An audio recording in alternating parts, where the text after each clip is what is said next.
Bonjour à toutes et à tous. Merci de venir à cette présentation La Bonne Paye. L'objectif est de vous présenter notre structure La Bonne Paye, société d'externalisation de paye. Donc, les micros ont été coupés, comme d'habitude, sur les webinars. S'il y a des questions, n'hésitez pas à poser les questions dans la zone de chat. Nous pourrons aussi ouvrir les micros en fin de présentation s'il le faut, et le webinar sera en replay sur la chaîne YouTube d'Extrémité. Donc, le but de ce webinar est de vous faire découvrir les avantages liés à l'externalisation et la sous-structure La Bonne Paye d'externalisation de la paye. Alors, le planning de cette heure va être de présenter qui nous sommes, notre méthodologie et d'évoquer certains avantages, mais aussi je vous présenterai le module de saisie qui est lié à la bonne paye, qui vous permet de saisir les congés et les événements variables. Donc, qui sommes-nous? Donc, la bonne paye a été créée pour répondre aux demandes des entreprises des Hauts-de-France. Nous sommes un acteur local. Donc, notre clientèle est située dans la zone Hauts-de-France, en fait, précisément, avec une équipe de spécialistes de paye. C'est une solution fiable qui s'appuie sur le savoir-faire technologique d'une société informatique experte en intégration des logiciels de paye depuis 20 ans. Donc, effectivement, la bonne paye est une création d'extrémité pour permettre de faire de l'externalisation auprès des clients qui ne souhaitent plus gérer la paye en interne. Et toute la veille légale est assurée avec un réseau de partenaires, d'experts comptables, de juristes d'entreprise et de revues professionnelles. Donc là, il y a une veille légale qui est assurée sur cette partie externalisation, ce qui n'est pas le cas sur la partie consulting et mise en place de paramétrage. Alors pourquoi nous confier le traitement de votre paye? Donc le but principal, c'est de garantir que vos collaborateurs soient payés chaque mois en temps et en heure. Vous libérer du stress des fins de mois et de la sortie des payes, assurer votre conformité aux réglementations en vigueur et tout en libérant votre personnel et vous-même des contraintes administratives. Donc, tout ce qui est veille, évolution de paramétrage est fait par la bonne paye, bien sûr en échange avec vous sur des points que si vous nous remontez des informations propres à l'entreprise, on va les mettre en place suivant vos demandes. Et après, tout ce qui est légal, conventionnel sera mis en place par les équipes de la bonne paye. Et donc, l'objectif est de vous concentrer sur votre cœur de métier et non plus sur la sortie de la paye. Et aussi de réaliser des économies et maîtriser précisément le budget lié à la paye. Donc là, on est sur un coût fixe au bulletin. Je vous expliquerai un petit peu le découpage de la tarification. Mais l'avantage, c'est de ne plus avoir ces incertitudes quand il y a un nouveau paramétrage, quand il y a une nouvelle loi qui sort, de devoir prendre des formations, de devoir faire des paramétrages. Là, tout ça est lissé sur un coût au bulletin qui est transparent pour vous. Donc, la saisie des données mensuelles est sur une interface web dédiée et intuitive et qui n'exige aucune connaissance de paye. Donc, la bonne paye s'occupera du reste, le traitement, la déclaration, l'édition et l'envoi des bulletins et des déclarations. Et vous gardez bien sûr un accès permanent à vos données. Il y a une réversibilité. Si vous souhaitez récupérer vos données, on vous refournit toutes les données de paye que nous avons traitées. Donc, en plus de l'externalisation de vos bulletins de paye, vous bénéficiez de conseils d'experts afin de comprendre et savoir pourquoi appliquer au plus juste, pourquoi était appliqué tel paramétrage ou telle chose, et suivre et savoir expliquer auprès de vos salariés, s'il y a des questions, le comment du pourquoi. Donc, dans cette notion d'expert, il y a des chargés de dossier, je suis chargé de dossier, j'ai une autre personne chargée de dossier, et après, on a des personnes qui, eux, vont faire la paye. Donc, on a des personnes qui sont là plus pour être disponibles et pouvoir sortir les bulletins de paye, et ces payes sont contrôlées par des experts, des chargés de dossier, et c'est ces chargés de dossier qui vont prendre contact avec vous, qui vont être en échange téléphonique avec vous lorsqu'il y a des modifications importantes, lorsqu'il y a des questionnements qui peuvent intervenir, mais vous aurez accès toujours aussi au gestionnaire qui va lui être l'interlocuteur pour sortir une paye en urgence ou sortir un solde tout compte ou des choses comme ça. Il y a deux niveaux en fait d'intervenants que vous aurez à disposition. Donc la bonne paye vous propose également, en fonction de vos attentes, des services complémentaires autour de la paye. Donc le bulletin de paye dématérialisé, c'est maintenant quasiment systématique. Les dossiers sont en paye dématérialisée parce que c'est quand même beaucoup plus simple d'envoyer les bulletins sur des coffres-forts et de permettre aux salariés d'avoir une zone de stockage de 10 gigas et de pouvoir lui-même mettre ses propres documents vu que ce coffre-fort lui est personnel. Donc ça, c'est souvent une des options qui est systématiquement reprise. Et après, si vous avez besoin d'états additionnels, de reporting ou de consolidation particulière, de statistiques ou de simulation, d'augmentation, de nouvelles embauches, de gestion de notes de frais, et ben ça, on va l'étudier au cas le cas, suivant vos besoins. Donc c'est pas ces fonctions-là ne sont pas de base dans la solution, elles sont sur des modules optionnels parce que tout le monde n'a pas besoin de gérer les notes de frais dans l'application. Et donc, on ne va pas faire un coût supplémentaire à tout le monde. Donc, c'est du coup individuel. Le logiciel utilisé pour les données est hébergé dans un data center régional. Donc, ça, c'est important pour nous, sur les cas précisément. Que les données soient en local et soient bien sûr sauvegardées, sécurisées pour ne pas subir les aléas qu'ont pu subir les gens qui étaient sur le data center qui a brûlé.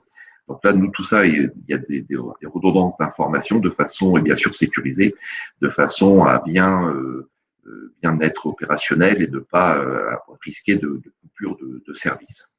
Et donc, la confidentialité, bien sûr, est ainsi assurée par l'ensemble des traitements et des échanges. Les sauvegardes et l'archivage des données de paye sont bien sûr inclus. Vous nous confiez la paye, nous vous faisons la paye, vous n'avez pas à vous charger à vous soucier des problèmes informatiques, de sauvegarde ou de choses comme ça. Donc, quelle est notre méthodologie?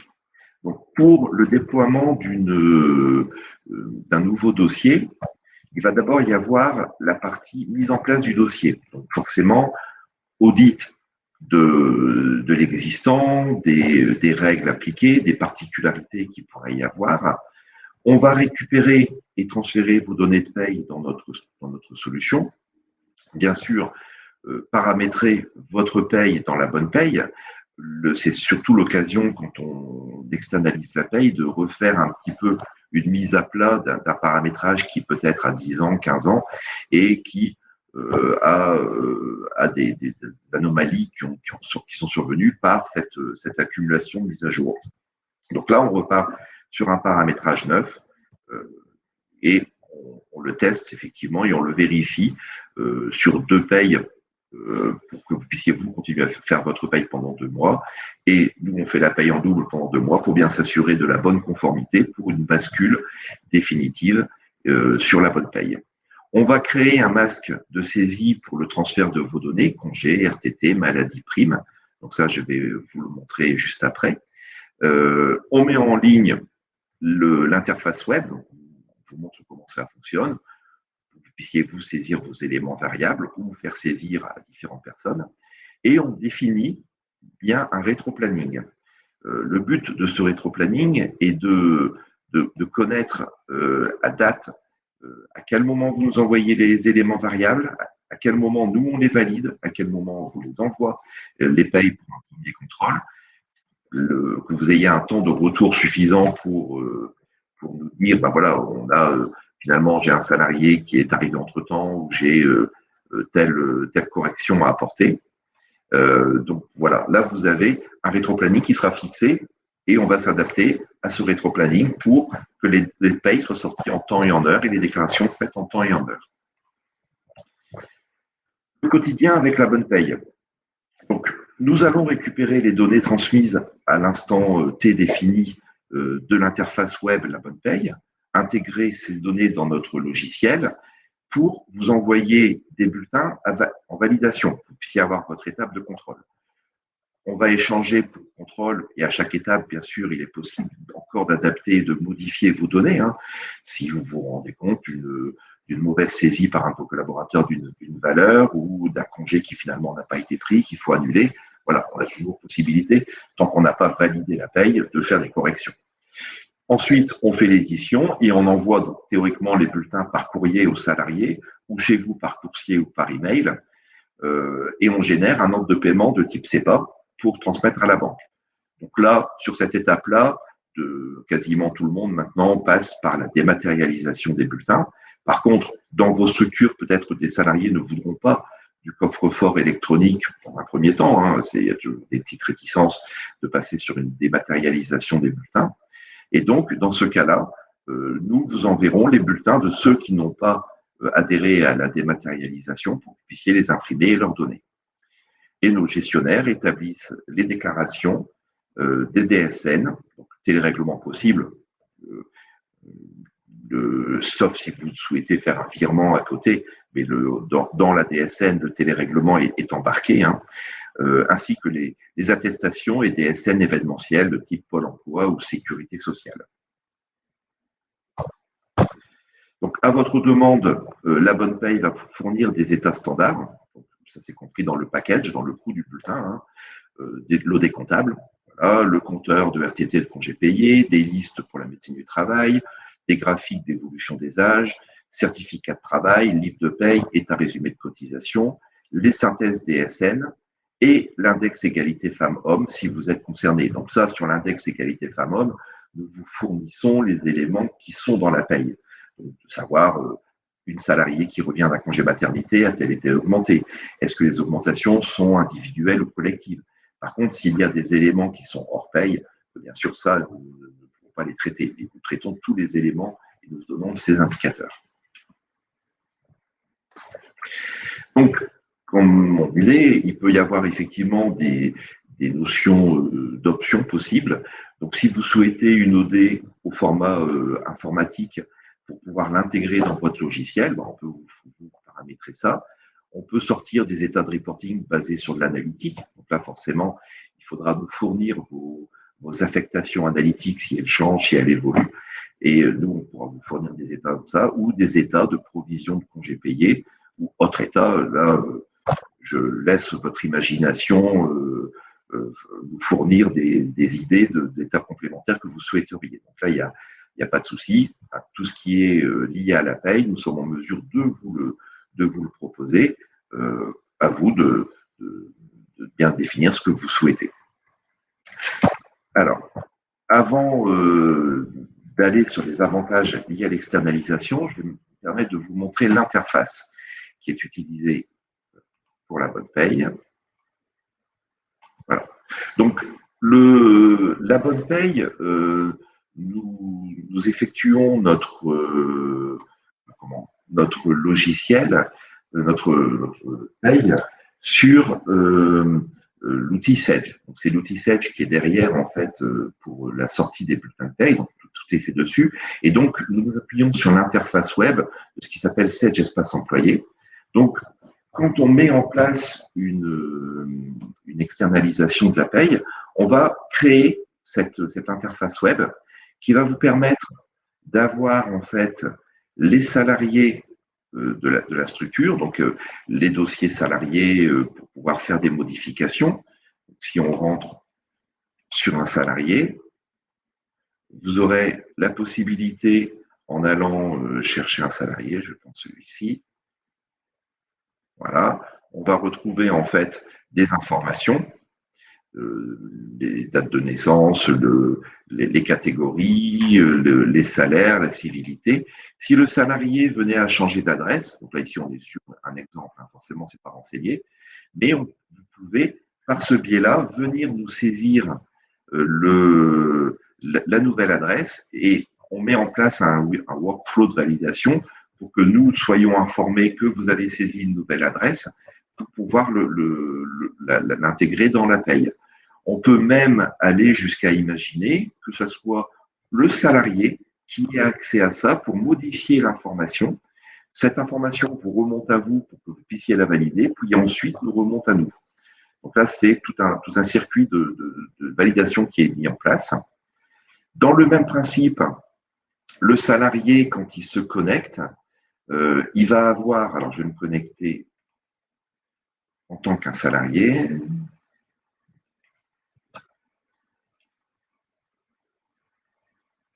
Alors, bon, là, bien sûr, j'ai pas. Le salarié, quand il se connecte, verra l'équipe auquel il est attaché et pourra visualiser donc, ses compteurs de congés payés. Bon, là, il n'y a pas de compteur.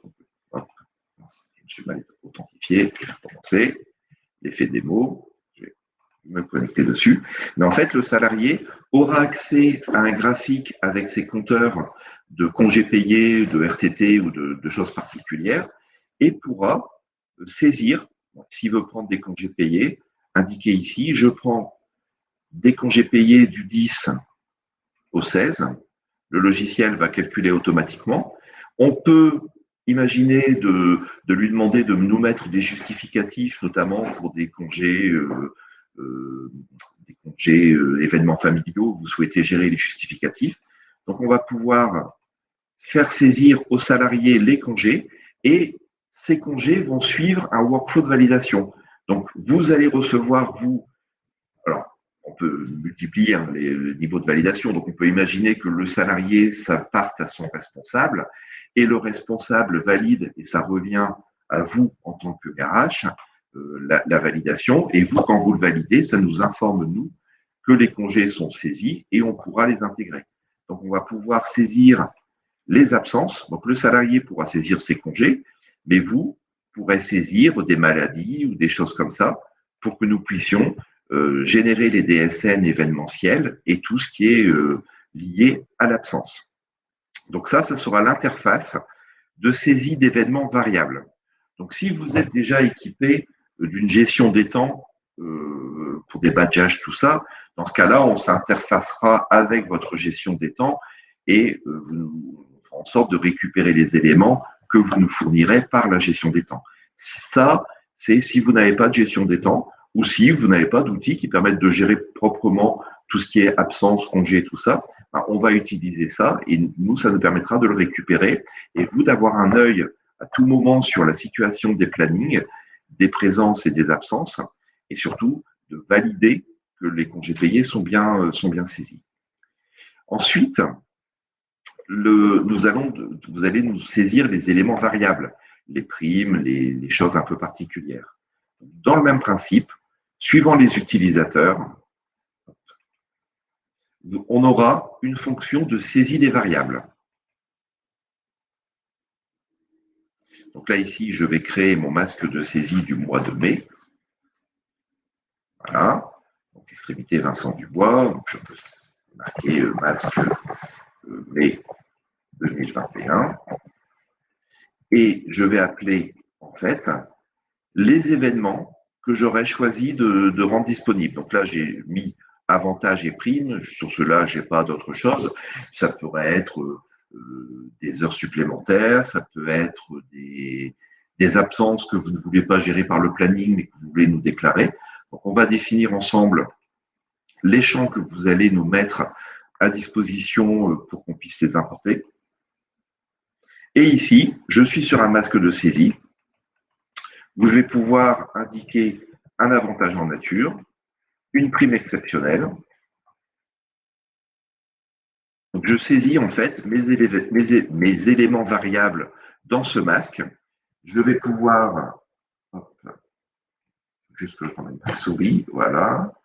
Je vais pouvoir les enregistrer, les publier pour utiliser en fait un workflow, un circuit de validation en imaginant que ces événements, bon, si c'est vous qui nous les saisissez, vous, RH, l'étape suivante, c'est pour que la bonne paye récupère en fait les éléments pour les mettre dans la paye, mais on peut très bien imaginer que vous ayez différentes structures, que les responsables de chacune des structures vont saisir, donc ne doivent voir ici que leurs salariés. Ils saisissent les éléments variables. Le workflow vous envoie une information disant « Monsieur Untel a saisi les éléments, est-ce que vous pouvez les vérifier ?» Donc, vous vérifiez. Si vous validez, donc en fait, ici, on aura des étapes au niveau de l'état de la grille qui va être de brouillon, de saisie, de valider. Et donc, vous pourrez ainsi valider les différents différentes informations saisies par les différents responsables et nous serons avertis que vos éléments variables sont saisis. Donc, on met forcément, comme on définit un rétro-planning, on est obligé de mettre en place des dates limites de saisie. Donc, pour éviter que les gens, l'utilisateur, nous saisisse un élément variable le 25 alors qu'on fait la paye le 24, par exemple. Mais là, toujours pareil, si jamais cela se produit, la personne ne pourra pas saisir l'information dans le masque pour éviter l'erreur de la paye qui n'a pas pris en compte certaines valeurs, mais votre interlocuteur ou interlocutrice, la bonne paye, sera à disposition pour dire OK, on a un cas exceptionnel, on a oublié de mettre la prime sur monsieur Untel, nous on pourra la rajouter manuellement, vous nous enverrez dans ce cas-là un mail pour confirmer, parce qu'il faut effectivement qu'on soit bien d'accord sur le fait de rajouter cette information. Donc là, la saisie, on va définir les différentes colonnes que vous souhaitez. Ces colonnes pourront être différentes suivant les interlocuteurs, c'est-à-dire qu'un responsable d'une agence verra peut-être juste des primes exceptionnelles à saisir, que le responsable commercial aura, lui, peut-être les commissions et des frais ou d'autres choses à saisir. Donc, l'interface, elle sera définie par utilisateur et par société par rapport à vos besoins. Et donc, ça c'est l'interface qu'on va utiliser. Et quand on l'a mis en place la première fois, on va venir vous expliquer, alors on le fait en visio, hein, Covid oblige, de vous expliquer comment vous connecter, comment saisir les éléments. Et puis sur les 2 premières payes en double, c'est l'occasion justement de tester et de bien valider que vous arrivez à saisir, que les informations sont correctes et qu'on est bien dans notre rythme et qu'on prenne un rythme de croisière dans la sortie de la paye. Voilà. Donc là, ici, effectivement, je pourrais l'enregistrer, l'envoyer. Je vais venir sur l'accueil. OK. Et l'intérêt aussi, c'est que le salarié, il aura cette interface pour lui. On peut lui laisser que pour les congés payés. Et ici, il verra apparaître ses cumuls de congés payés avec ce qui lui reste à prendre. Donc, il a une notion en plus ce qui est en plus pour le salarié, c'est qu'il a cette interface web qui peut être mise à sa disposition pour ses congés payés, et il a le coffre-fort électronique qui est vraiment un plus pour le salarié. Parce que le coffre-fort électronique pour les bulletins de paye, ça lui permet de recevoir en automatique dessus, donc de ne plus avoir des documents qui traînent. Pour le gestionnaire de paye, ça permet de ne pas rééditer des bulletins parce que le salarié a perdu son bulletin ou des choses comme ça. Les bulletins seront toujours à disposition pendant 50 ans sur ce coffre-fort électronique avec duplication sur la caisse des dépôts et consignations.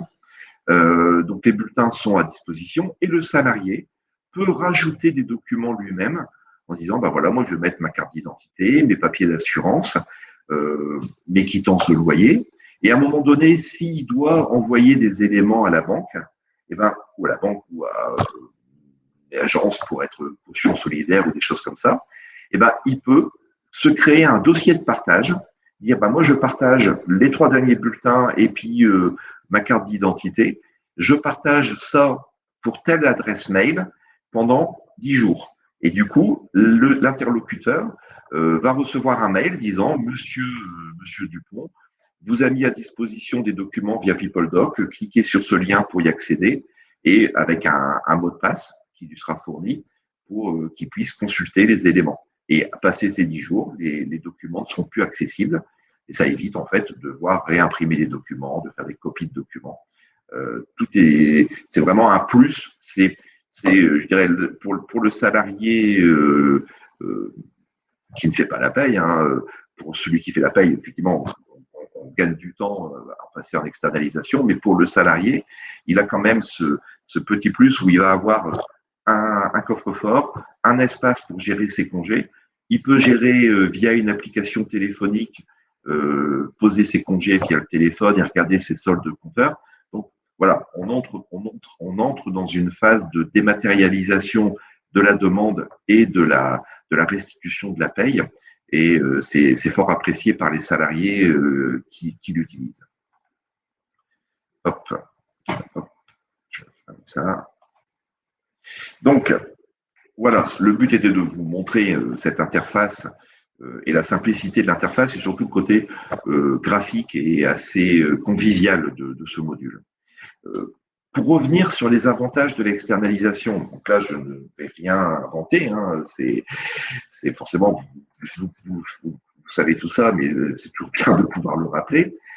Dans une gestion classique de la paye, il va y avoir effectivement la veille légale, la récupération des variables, la saisie des variables, le contrôle des bulletins, avec les difficultés qu'on peut connaître actuellement avec les évolutions de la loi, le paiement des salaires et le stress du 5 ou du 15 quand on doit envoyer la DSN et qu'on a des anomalies sur la DSN.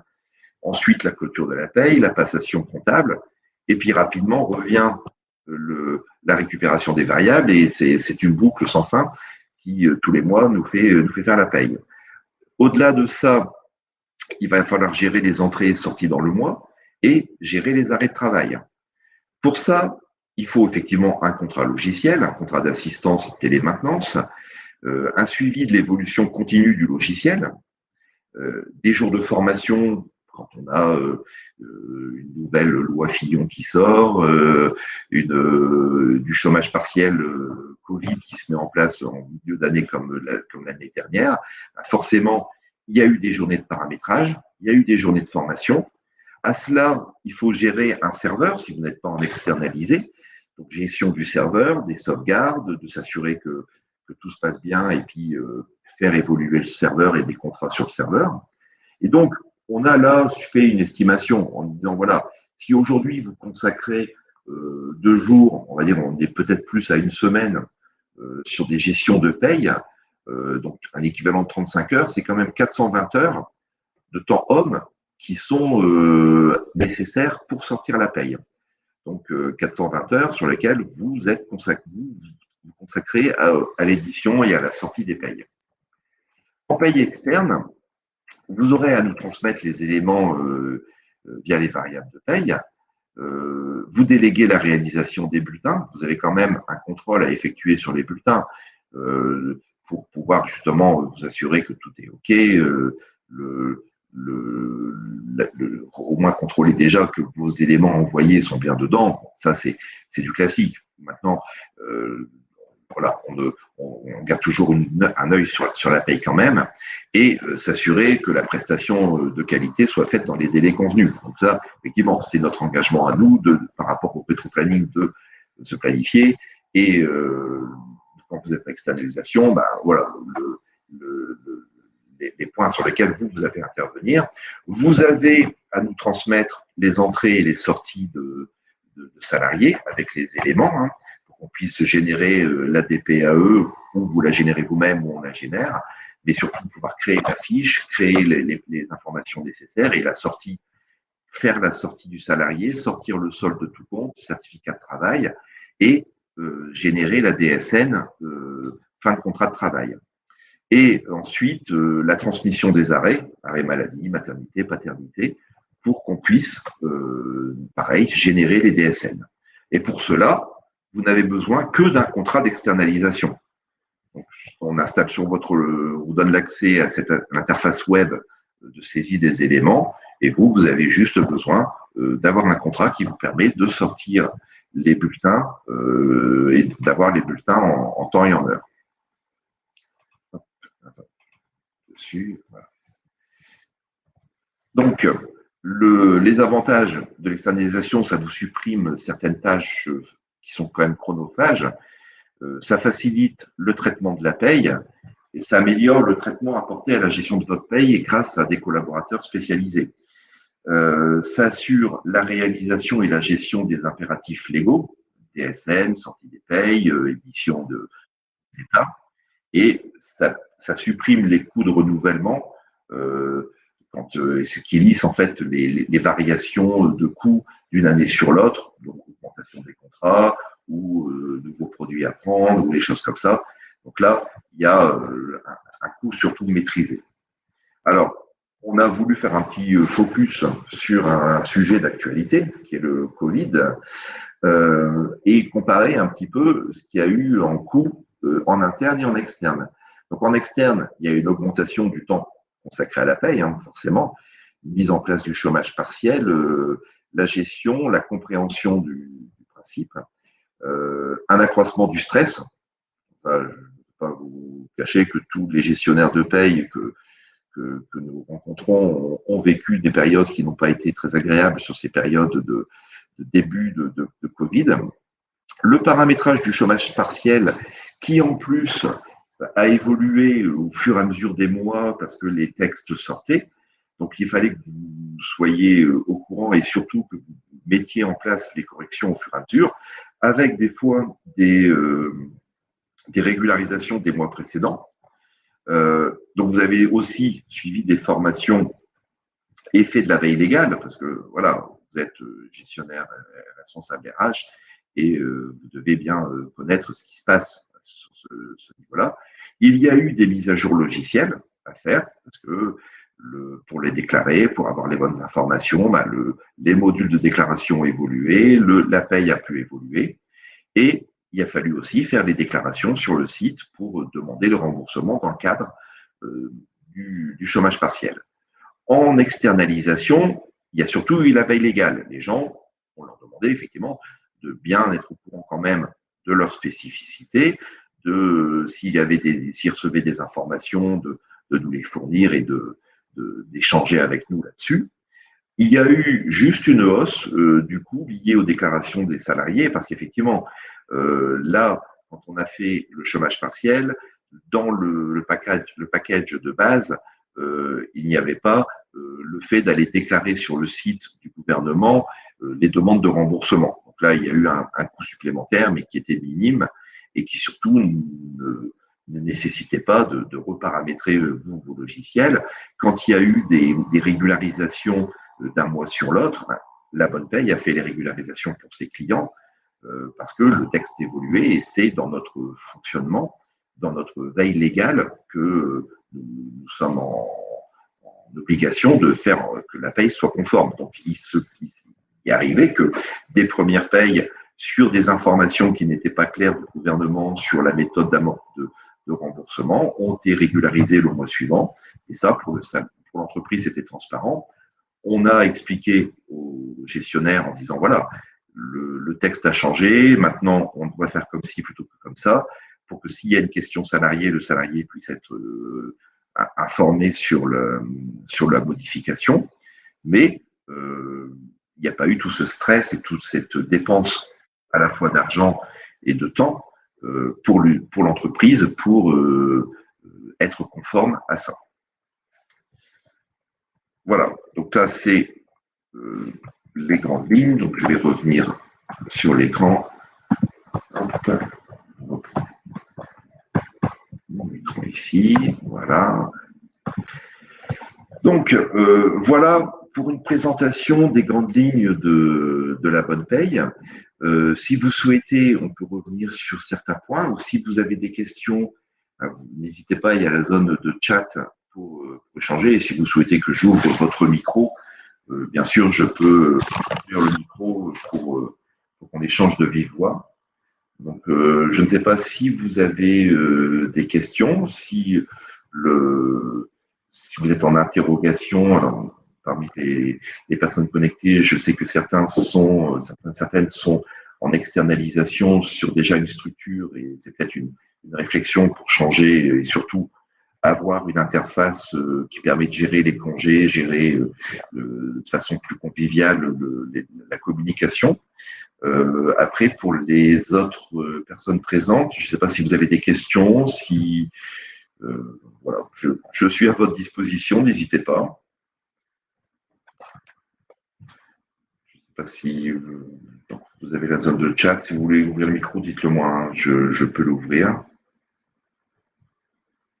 Après, bien sûr, si besoin, vous pouvez me recontacter ou contacter les chargés de clientèle d'extrémité. En fait, le fonctionnement, c'est que c'est vos chargés de clientèle qui vous font toujours le contact et qui nous mettent en relation sur la partie la bonne paye. Donc, vous pouvez appeler sur le numéro direct de la Bonne Paye ou passer par la chargée de clientèle. Elle vous mettra en relation avec le service concerné. Donc, apparemment, c'est clair pour Madame Legros. Ben voilà, n'hésitez pas si demain il y a d'autres questions. Donc, vous pourrez revisualiser cette présentation sur la chaîne YouTube d'Extrémité. On n'a mis qu'une seule chaîne commune pour les différentes structures qui gravitent autour d'Extrémité, Systéam, Digital, La Bonne Paye, pour avoir qu'un seul endroit. D'accord, ben apparemment, ça va, il n'y a pas de questions complémentaires. Donc, je reste à votre disposition. N'hésitez pas à revenir vers moi. Et on peut effectivement étudier ensemble. Donc, pour la tarification, c'est un coût au bulletin. Et il y a un coût forcément à la génération d'une entrée, à la génération d'une sortie et à l'absence. Voilà. Mais quand on a fait des analyses, on a eu sur la structure extrémité un alternant qui a fait son rapport de thèse, son rapport sur l'avantage de l'externalisation. Le coût est quand même beaucoup plus intéressant d'être en externalisation parce que vous avez un coût fixe qui est déterminé dès le départ, alors qu'il y a cette incertitude sur il y a déjà des coûts humains et des coûts matériels et logiciels sur l'internalisation et des coûts ponctuels sur de la formation et du paramétrage.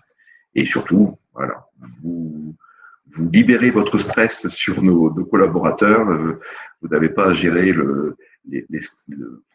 on a toujours du stress quand on fait la paye. Donc, même en externalisation, il y a toujours cette étape de la paye importante. Mais c'est vrai que là, tout ce qui est évolution, vous êtes sûr d'avoir une évolution à jour et les éléments en temps et en heure. Et en cas de difficulté sur une DSN, sur un problème, c'est nous qui le gérons et ce n'est pas vous qui avez à vous en soucier. Voilà, écoutez, s'il n'y a pas de questions, on va en rester là. On reste à votre écoute et à votre disposition si vous souhaitez un complément d'information, une cotation, il n'y a aucun souci. Donc, merci à toutes et à tous. Et je n'ai plus qu'à vous souhaiter une bonne fin de journée. Au revoir.